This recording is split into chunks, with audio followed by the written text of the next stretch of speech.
시청자 여러분 안녕하십니까? 7시 뉴스 제주 시작합니다. 버려지는 가축 분뇨는 환경오염의 주범으로 꼽히며 자원화 시설을 만드는 데 많은 예산이 투입되고 있죠. 제주에도 정부 공모로 사업이 추진되고 있는데요.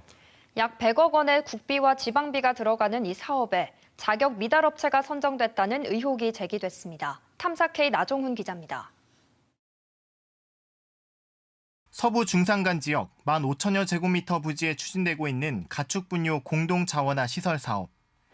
가축분뇨 등을 재활용해 바이오가스와 사료 생산 시설을 조성하는 것으로 2021년 농림축산식품부 공모 사업에 선정돼 국비와 지방비 등 약 100억 원의 예산이 투입될 예정입니다. 그런데 이 상대리 가축분뇨 공동자원화 시설 사업자 선정 과정에서 부적격 업체가 선정됐다는 의혹이 제기되고 있습니다. 이 사업을 하려면 가축분뇨 재활용이나 환경시설 등 관련 분야에서 1년 이상 실적이 있어야 합니다. 하지만 신청한 업체는 1년도 안 된 신생 법인이었습니다. 지역 주민들은 자격도 없는 업체가 부지 매입과 주민합의서 작성, 환경영향평가 용역도 시행했다며 의문을 제기합니다. 자격 요건이 안 되는 걸 알면서도 그렇게 했다는 거는 미리 정해놓고 이 업체를 밀어주기 위해서 진행했던 거 아니냐. 결국 이 업체는 자격을 갖추기 위해 설립 10년 차에 또 다른 영농법인을 인수하는 형태로 사업을 이어갔습니다.